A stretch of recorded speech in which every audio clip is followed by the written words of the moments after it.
Greetings, my friends, and welcome to the program. This is the Creator Entrepreneur Podcast. We're about ideas, influence, impact, and income. And today we're going to talk about one word. And we're also going to talk about, is God's name Howard? Maybe it's a little bit of a lighter touch. I was going to do this program yesterday, but here in the United States of America, it was a rather tumultuous day. And obviously anything that we would say would be drowned in all of the news of the day. And secondly, to make it even more unusual for me as a person who does all of their work digitally around the world, the internet was out the entire day here in Tucson, Arizona in my Studio 77 room. And so I'm here today. And that is the program. Still, whatever is happening out there, remember, we still have life and business to do. The political situation is always a bit of an illusion, and sometimes we just need to have a little lighter touch to what's all about us, and that's what I'd like to do today.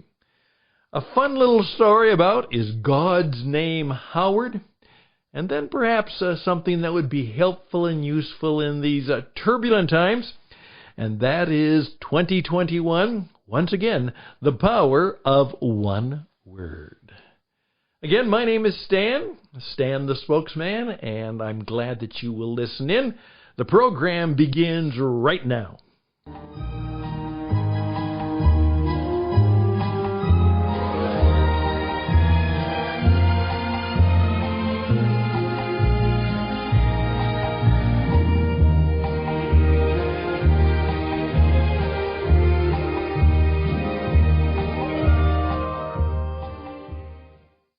For your time. All right. Most of us who've had any instruction, particularly in things of theology at all, know that there are studies that go about, and they are about the name that is given to God. Now, if you are in the Jewish tradition, that's a whole very, very powerful idea in terms of God's name being so unique and special that, in effect, you never write the complete name of God. And you're even very careful about pronouncing it. And that is a tradition.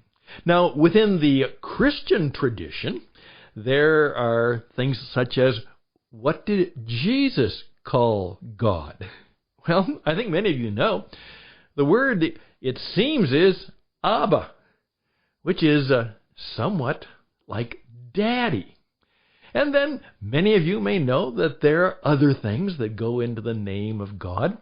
Obviously, the word Jehovah, or as it is a configuration from the word Yahweh, that is a very important name.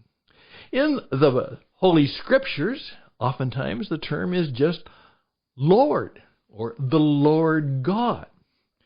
But there are other names that are given to God. And perhaps you've had some lessons and learning in that. Well, as I mentioned in my last video radio program, I have the ability to come across books that at first glance they're used and old, and why would you ever pay any attention to them? But I oftentimes find that kind of a sixth sense says buy them. And my wife did that for me the other day when she picked up a book at the consignment shop, the thrift shop where she works doing charity work, as all of the revenue from this incredible consignment shop goes to less fortunate people throughout our community.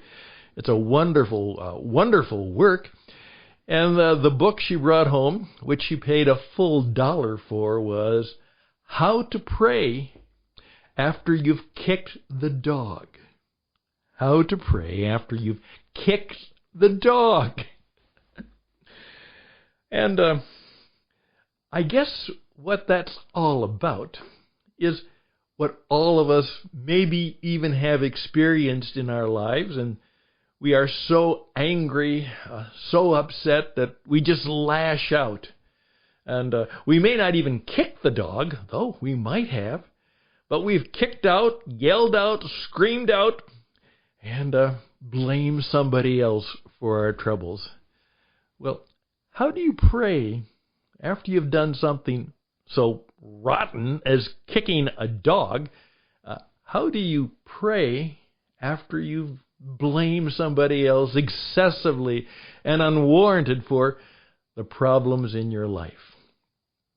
Well, that began the story, and it turns out to be that's a great cover headline for the book, but what it led to is a real significant study in the fact that this is true. Without prayer, nothing really works. May I say that again? Without prayer, nothing really works. And what happened yesterday is something that has happened many times. And it wasn't just yesterday. A group of people may have gotten out of control, but that's happened all year in 2020.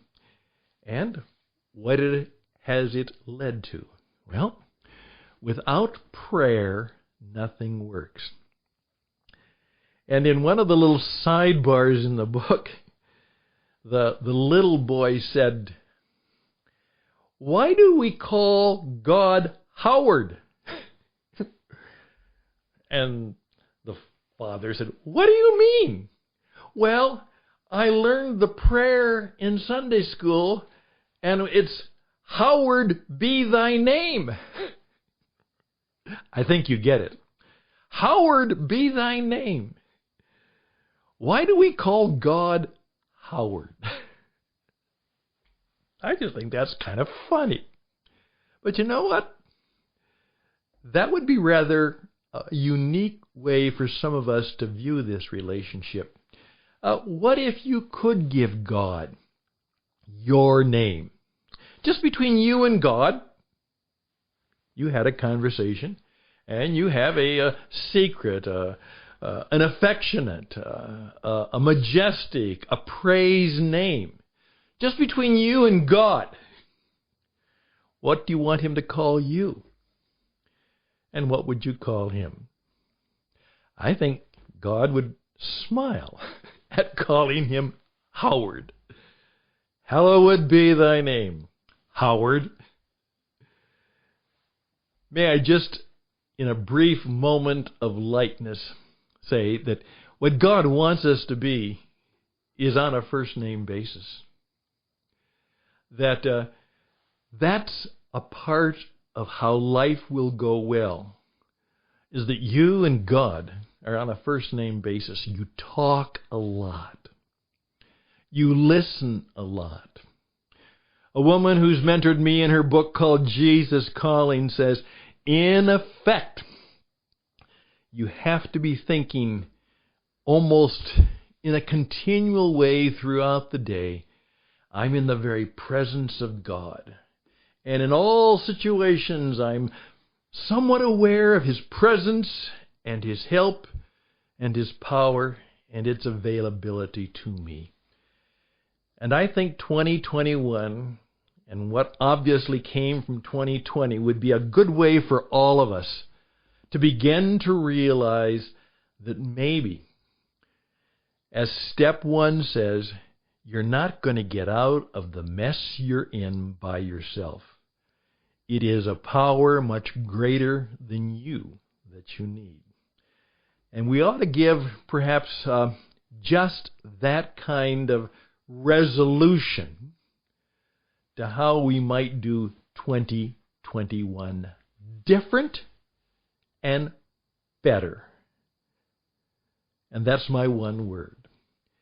Hey, we've got more to say. Thank you for giving me these 10 minutes. We just have a few more minutes left. As I talk about the power of one word, I hope you'll stick around and we'll finish it out on this difficult day. as these difficult times do continue. I'm Stan Houston. The program is called The Creator Entrepreneur. Its ideas, its influence, impact, and true income. You can reach out to me because I believe I can help you. I'd love to get in contact with you. I would love to have you on this program. StanHouston@gmail.com. StanHouston@gmail.com. One Word is next.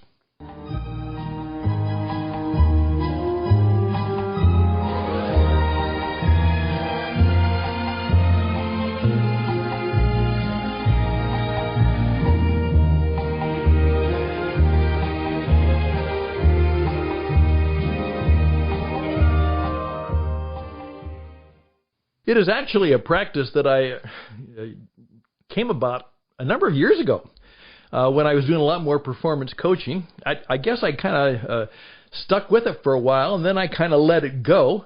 But then recently, my wife, who is a fan of a woman's writer, and her name is Debbie Macomber, and she's a kind of a romantic romance writer, a woman of deep spiritual insight as well. And she's written a book about taking with you one word for the year.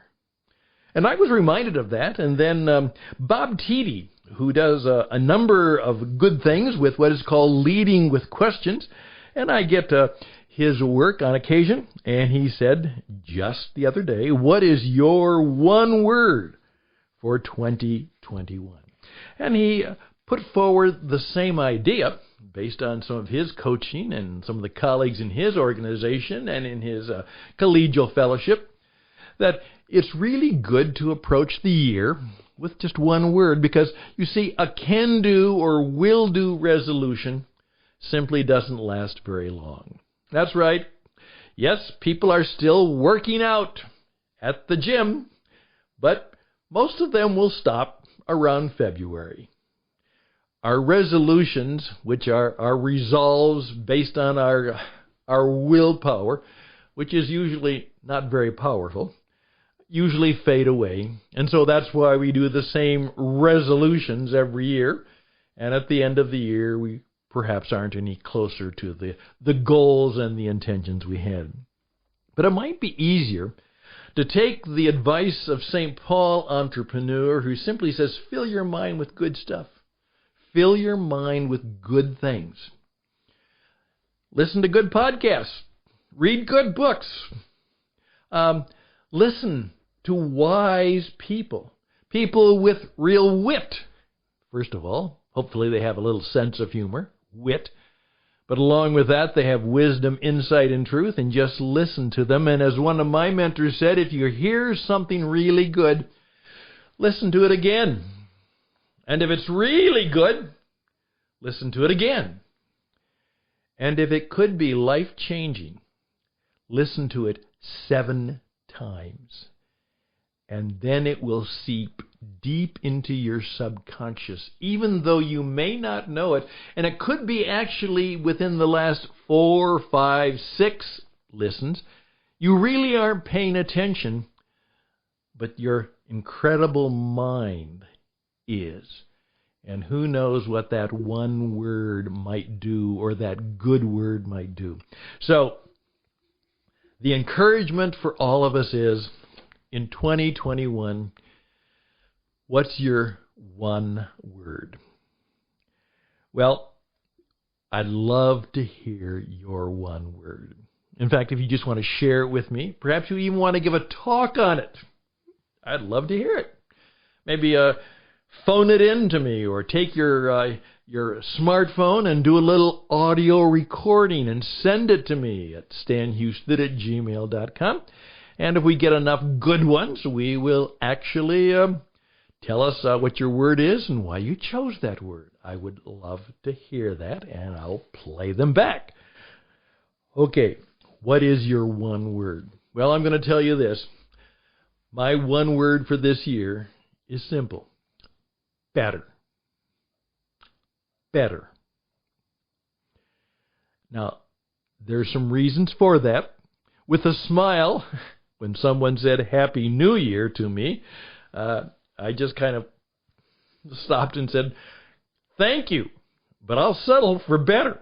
And of course, after going through, as what most of you've gone through in 2020, better would be really better. Here's some suggestions. Once you've chosen your word for 2021, make it visible. Write it down.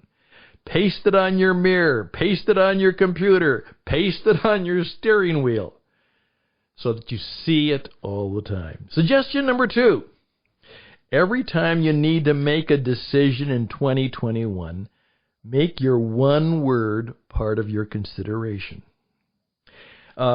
Is saying yes consistent with your one word? Or is saying no consistent with your one word? So use that one word in your decision making. That doesn't mean that obviously it totally guides and guards your decision, but your one word may be considered. Request. Please share your one word for 2021 by entering it in the comment section below, my friend Bob says. But here's my suggestion. Just share it with a friend and ask them, what would be your one word for 2021? And if you have a leadership team, why don't you let them know that this is their assignment for the next staff meeting for 2021, and you're going to ask them to share their one word. Now, they may or may not then give a reason for it or a story for it.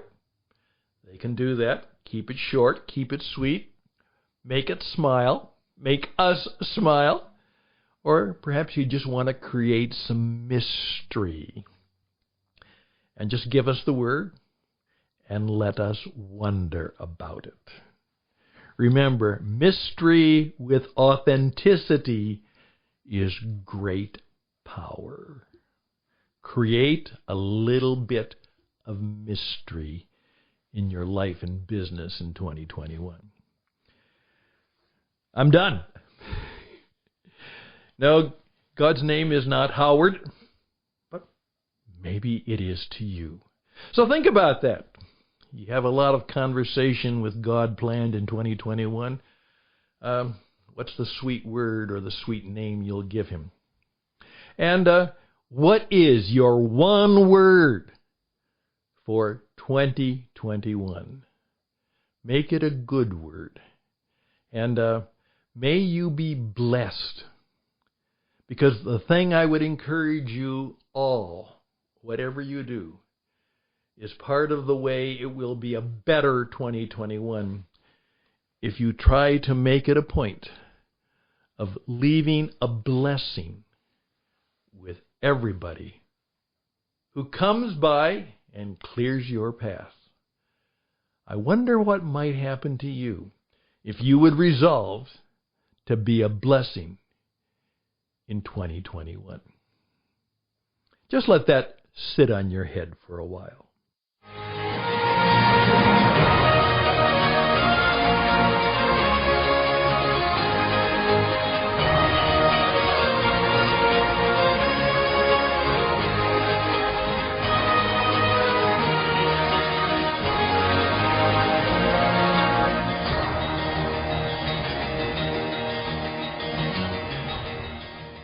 If you listen to a good podcast every day for 20 minutes, you will be a world-class expert.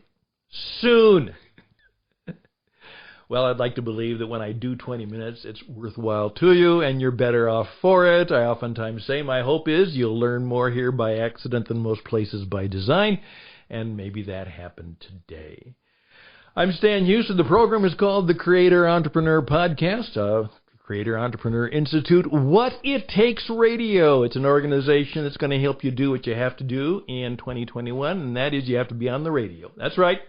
If you want to be successful in 2021, you're going to have to learn how to be on the radio. And if you want more of that story, just let me know. I'll be glad to tell it to you. I'll give you a radio story. Best and blessings to you. we'll be back more and more. We're going to be talking a little bit about how Jesus sells this week. Take care. Bye for now.